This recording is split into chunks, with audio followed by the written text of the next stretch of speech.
to Show Up, Stand Out online visibility series for entrepreneurs. My name is Juliette Stapleton. I'm known as the Queen of Visibility, and I am the host of this show who brings you amazing, amazing guests. Today, I am excited. We're going to talk about some serious stuff that you guys need to focus on no matter what level of business you're in. Let me introduce you to Wendy Breakstone. Hi, Wendy.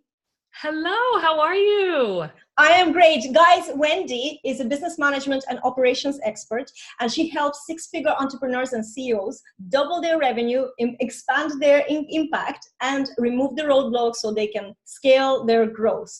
We are going to talk about scalability, and I know that in our audience there are people who are already, in their 6-7 figures businesses, and we're going to touch a little bit of that. I also know that there's a lot of people who say, well, that's not for me. I'm far away from that. But you know what? Maybe you're not that far away from that. And this is why you need to tune in. So, Wendy, I'm just going to ask you in your own words, what is the scale is the word that a lot of entrepreneurs, they kind of desire and dread at the same time. They do. It's a hard word. And when you think about scaling, you think about growth, you think about impact, and you think about money a lot.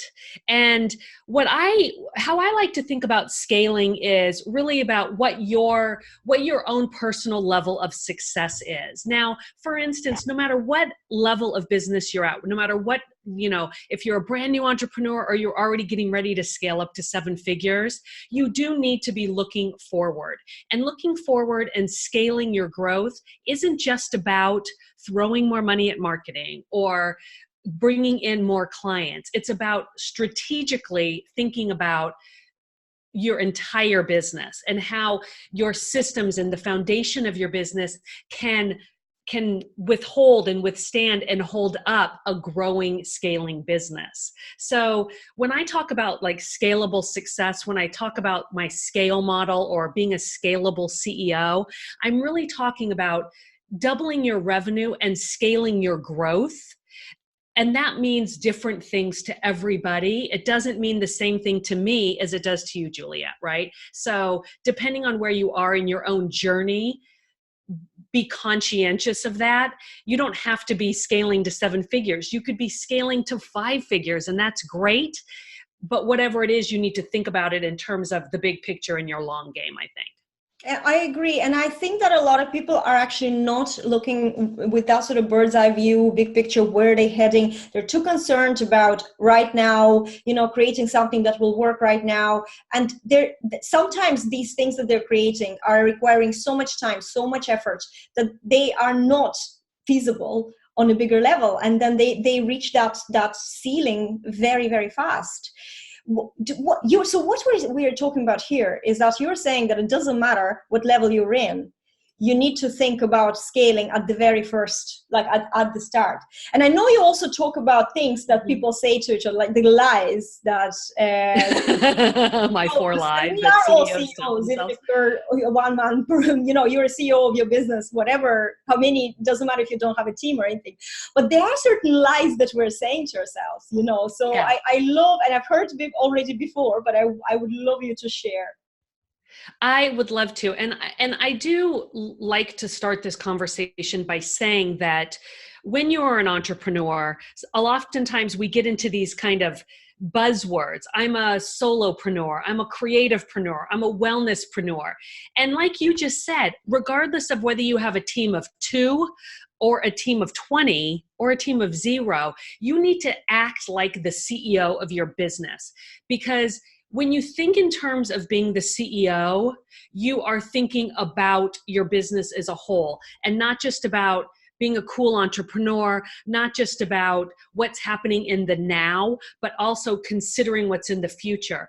And a lot of the times, so let me tell you about some of these lies that we tell ourselves, okay? The first lie is, especially when you're growing and you hit these different levels or precipices of growth, you start to think, nobody can do XYZ as good as me.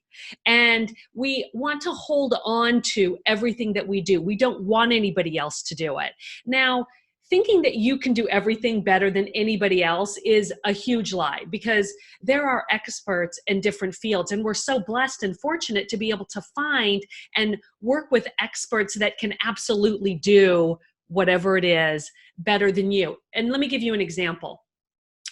If you think that nobody can post your social media as good as you, and you're not a social media expert or a social media manager, if that's not your core competency, you need to think about getting that off your plate, okay? Like, that is something that there are tons of people that can absolutely do it better than you can. So that's the first lie, is nobody can do it as good as me. I always have to do this. That's just silliness. The next lie I hear a lot is, I'll just hire a VA and that's going to solve all my problems. Now, I think this is particularly dangerous, because while I have VAs and I love VAs, and when you find that VA that you gel with and you jive with, hold on to that person and pay that person really well. But VAs are doers and they're implementers, and you need those people on your team, but generally they are waiting for direction.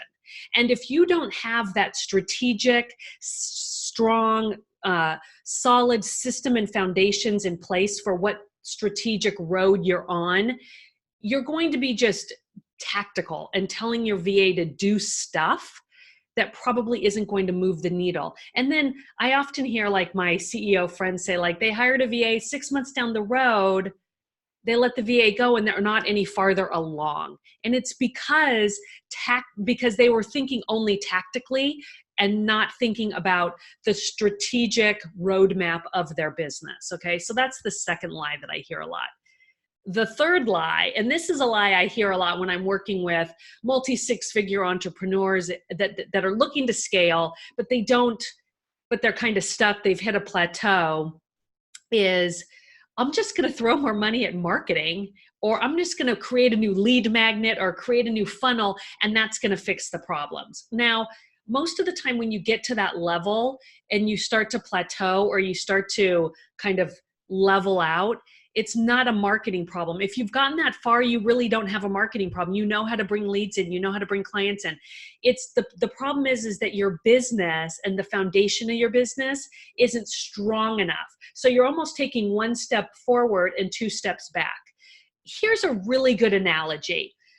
Let's say you're building a house, and you decide, you've lived in this house for a couple years, and you decide, I'm going to build a second story on the house. Well, the first thing you're going to do is bring in a structural engineer to make sure that the foundation and the house is strong enough to hold up the second story. You can't build up if the foundation, what you see underneath, what you can't see underneath, isn't strong enough to hold up a second story. So that's the third lie, is you can't just throw more money at marketing. You actually need to strengthen the foundation. Does that kind of resonate with you?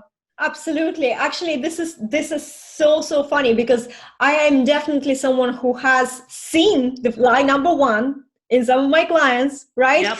And I have done it myself. This is the funniest thing. You know, it's like hiring something that you're very good at. Hiring someone to do that is a nightmare sometimes. And you say to yourself, you know what? It's going to take me so long to explain to them what I want and micromanage them. I just do it myself. Exactly. But this is actually not where the time should be. So instead of, for example, doing a live video, I'd be sitting there and designing something that I love doing, right? But it's not actually something that's important in my business that I do it right now. Exactly. And you know what? That's like working, and sometimes when you decide you're going to do it all yourself, that is as detrimental as hiring a VA and having a VA do stuff before you have the systems and strategies and kind of framework to help the VA, because it is a catch-22 between those two lies, right? You have to find the right balance and you have to kind of figure it out.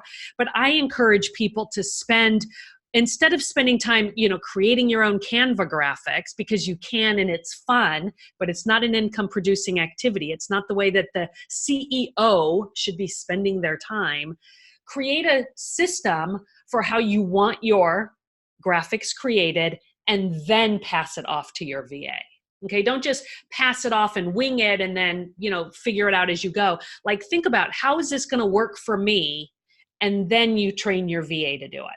So that's that is actually such a great warning. And I know a lot of people are saying, okay, you know what, we can just get a VA, and they wouldn't understand yet what they're doing. They have no understanding, but they think that VA is like a silver bullet.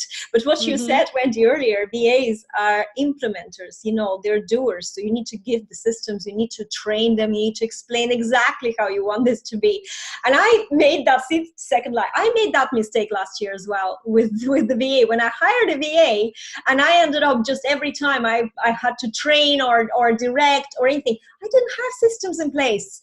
And I wanted help sort of for the sake of help, you know, but I didn't have systems in place. So it was something that it was a catch-22.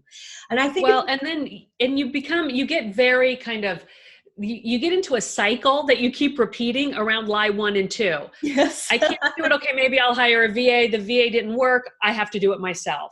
I can't do it all myself. I'll hire a VA. The VA didn't work. I'll have to do it myself. And you keep going around in circles, and really you haven't solved the underlying problem. And that is, you need to strengthen your systems and foundation.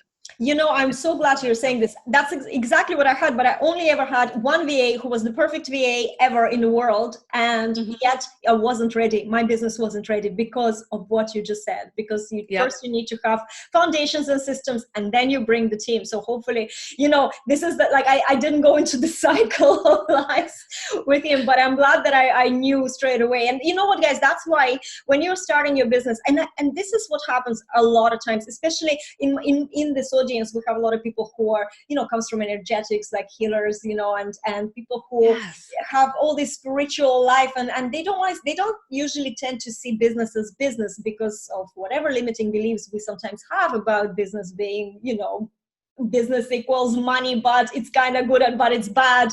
And you don't think about it. You don't think about the systems. You don't approach it with the actual clear head and without, you know, listening to your intuition and spiritual text or anything. And you have to have this balance. You can't just shy away and not looking at business as a business and not putting that CEO hat on and seeing that this is the problem that I see a lot, you know. So you start talking about business structures, but it's this different kind of way of, well, and you know, it's okay, especially because you know, when you're working with these soulpreneurs and these healers and people that are more in the arts or in the creative genres versus the kind of the more structured, what I would call business management kind of stuff.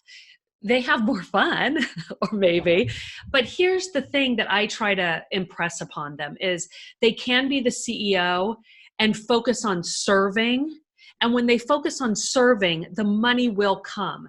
And that's one of the things that I try to share with my clients, especially the ones that struggle with entrepreneurial anxiety, is if you set your goals based on money, which is what you're talking about, that these creativepreneurs, these soulpreneurs don't want to focus on money. They feel that it's negative. It brings them a lot of negative energy, or it doesn't jive with their purpose. And that's okay. So what they need to be thinking about is, how many people can I serve? They're not a nonprofit, so they do need to charge what they're worth. And when you charge what you're worth and you serve from your heart, the money will come and you will reach your goals. And you can still be a powerful CEO and follow that roadmap and get to where you want to be and still have a very strong systems and strategies in place. Creating systems and strategies don't make you less of a creative entrepreneur or less of a intuitive. It actually, you get those systems and strategies in place to run the back end of your business, and it actually frees you up to be more of the intuitive, because you don't have your headspace wrapped around all of this like mumbo jumbo that's floating around in there because of all the stuff that you know that you're ignoring, right? That is so true. What actually, I so love it, because this is exactly the question I wanted to ask you. So stuff that you're ignoring, what do people, in your opinion, tend to ignore? Let's just shine some light on this. So guys, there's no escape. You have to watch this, and we're going to just say it as it is. You're ignoring these things in your business. What do you find that people tend to ignore and put under the rug? Well, going live. We talked a lot about that. No matter, Yeah. I think that's universal, right? Like people have blocks around going live. People have blocks around, I think personally, this is my own opinion. I'm not an expert in this particular thing, but what I have found from working with a lot of clients is people put blocks around things that make them uncomfortable and that they don't feel like they're an expert in. And that cause them that feeling of anxiety, but those butterflies that don't feel good, or maybe that create that swirl in their mind. Okay. So those are the things that we're going to avoid, right? If you are an analytical, you're going to avoid probably creating social media content because it might be hard for you to put on a creative hat. If you're a creative and you love creating social media content, you're probably going to avoid what you think systems in your business need to be. Now, all of that said, I think one of the things that happens is the things that you ignore the most feel the most complicated to you.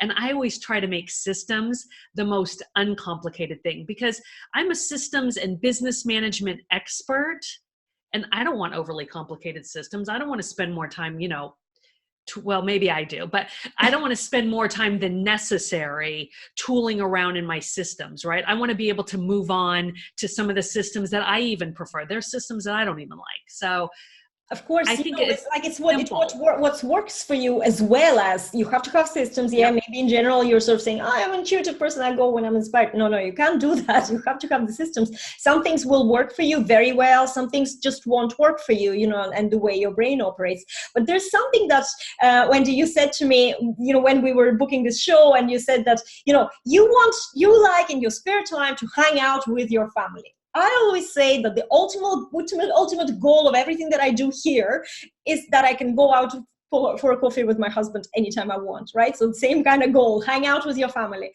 So we need those systems so we have more time to hang out with our families. We need, there's other side of things. People are shy away from things that they're afraid of because they make them uncomfortable. And yet these are the things that usually bring the money that we deep down desire, no matter what the brain tells us. We still, that's why we're doing all this. But we also want free time. We also want to spend, not kill ourselves and 24/7 doing all these things and getting overwhelmed.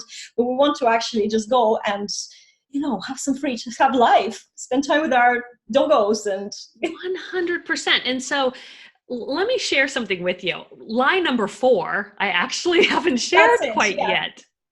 And line number 4 sounds like this. I can't afford it. I'll just work a little bit more and eventually it'll get easier. Now, let me just say, it's not an expense, it's an investment. When you're spending money on your business, it's not an expense. Number one, you can write it off at the end of the year. So that's a huge bonus, right? And I'm in the States, so that's something that we do quite a bit here. Okay. Number 2 is you have to make an investment before you get the reward. And here's the analogy that I like. If you are going to play the stock market, okay, or go to the doctor and let's say you go to the doctor because you have an earache and he gives you some medication or she gives you some medication for the earache. You don't say to the doctor, hey, if my earache goes away after I take the medicine, I'll pay you for the visit and the medicine. No. You pay up front. And that's the same thing as investing in your business. You have to invest in your health. You have to invest in your business. You have to make investments in life. If you play the stock market, you buy the stocks and then you get the return. You don't say to your broker, I'll pay you if the stock goes up. Right? And so these are critical investments that you have to make. Now, the other thing about this lie is you can't work more and expect it to magically get easier.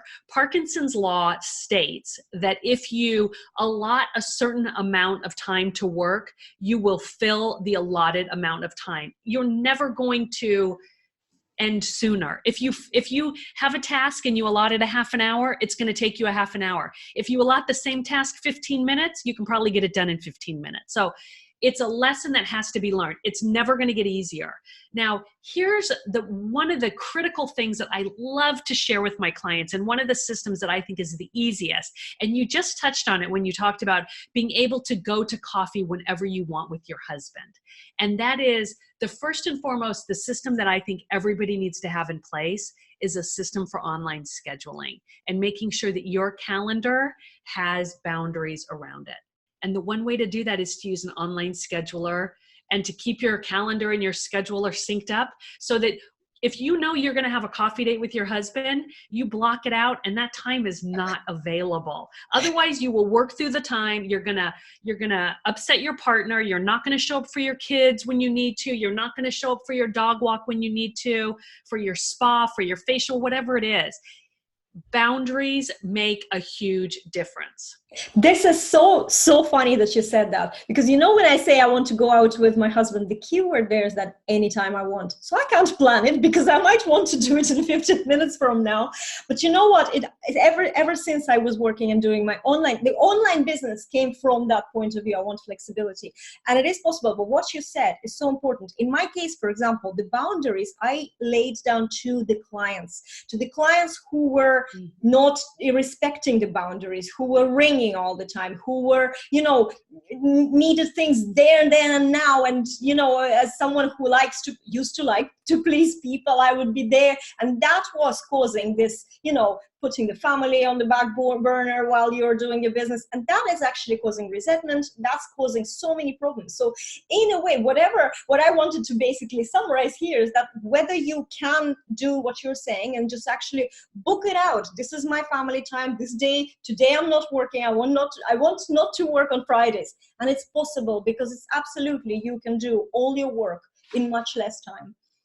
Absolutely. And, especially with an online scheduling system, it does two things for you. One is it puts up the boundaries around you so that you don't end up, spending all day and all night in your office, and that you can, do things. The other thing that using an online scheduler does is it allows your clients to choose and to make choice. And if I tell people, if you're going back and forth in email, trying to schedule things with clients, you look wishy-washy, you don't look professional, and you might look too busy. And when you give your clients a link to your scheduler, they get to choose what works for them within the boundaries that you've set. So it's really a win-win to use these types of systems. Now, for instance, you can set it up so that people can't just slide in a half an hour before a day. People might not be able to join your calendar or set something 24 hours in advance. So you can look at your calendar and say, great, I've got a free hour. I'm going to go have that coffee with my husband. I'm going to take an extra walk with my dog, or go take a bar class. I know you asked me earlier, what is bar class? Oh my God, guys. Wendy said, in her bio, she said she likes to take bar class. And I was like, what is bar? And I spent half an hour reading up on what bar class is. Okay. But yes, it's true. So this is a type of fitness class, just for those. It's a fitness class. I don't go to a bar. It's BARRE. And it's a fusion between ballet and Pilates. And most of the time you're standing up, and it's a great workout. I highly recommend it.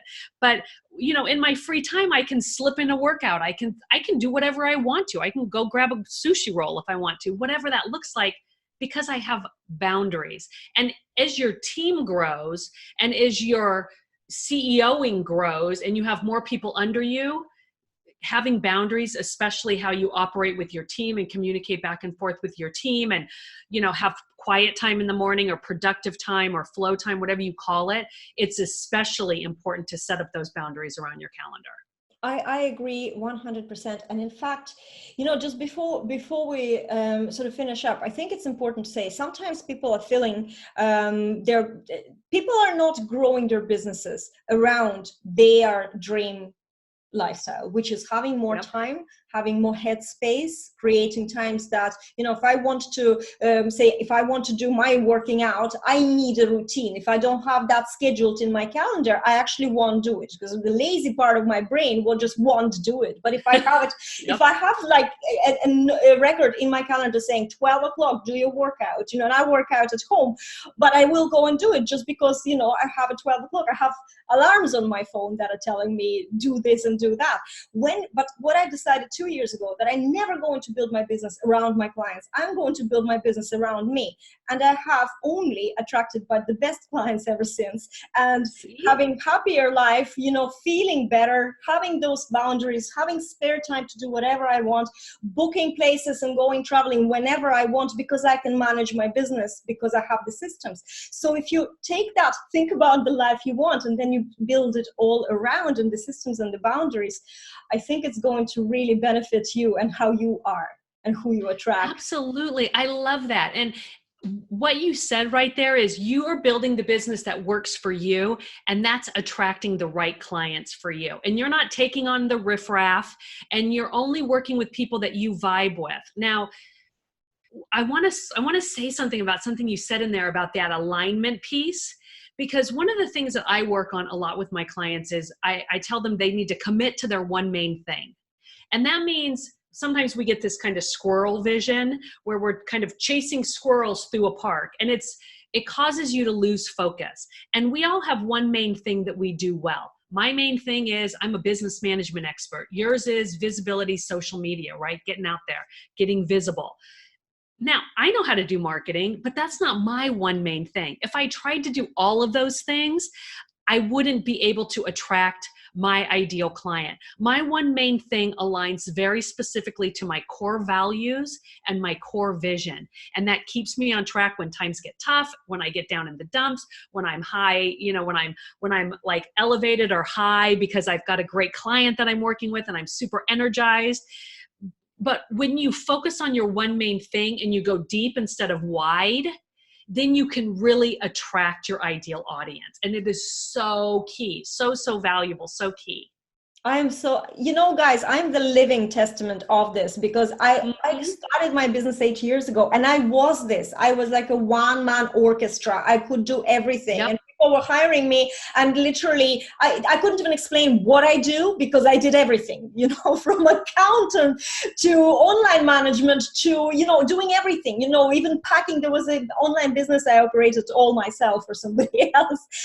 But it's not bringing any satisfaction. It's not your dream life. And it really isn't attracting good clients. And I know, and I say that sometimes inside, with my students when I talk, I say, I attract only my ideal client. And they look at me with this hope in their eyes, but this is true because of the decisions. And you learn to say no, and it's okay to say no when there is not a good fit. It's okay, because for you, you're going to feel so much better. And if you make a decision from the point of, fear that you're not going to get enough money, or, what if I say no, and, how am I going to survive this? You will survive it so much better. The moment you let something that doesn't work go, you open up a void and good things come into your life. This is what I've learned. Absolutely. And, I always say, if you, whatever you're saying yes to, you're automatically saying no to something else. And so keep that in mind. If you're saying yes to a bunch of like riffraff clients that don't feel good in your gut, that don't really align, but you're just doing it out of fear, you're saying no to opportunities that are your right clients. And so you have to kind of keep that in mind. And it can be so scary, especially when you're just starting out. But it's one of those things like you have to, people talk about niching down a lot and finding your target audience. But when you focus on your one main thing, your target audience will find you. I promise. That is exactly what I always say. Keep doing it. Show up as who you are with that one thing. And people they emerge. Sometimes they don't even, like as a social media or as a visibility expert, they sometimes never even interact with you. And the next thing you know, you're working together because that was the right person watching you. And, at the right time.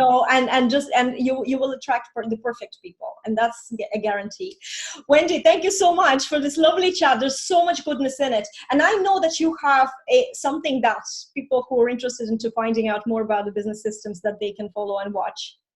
Absolutely. You know, whether you are just starting out or you are on the precipice of that 7 figures and you're really looking to scale long term, I have a 4-part video series that walks you through my scalable CEO model. And it will really help you kind of think about what you need to do now to lay that roadmap that you can continue to follow all the way through 7 figures and beyond. So if you'd like to get that, I think you'll link to it in the show notes below, but it's at wendybreakstone.com, and up in the right-hand corner, there's a big red button that says free video training. And I'd love for you to check it out. For the big red button, always. The big red button, yep.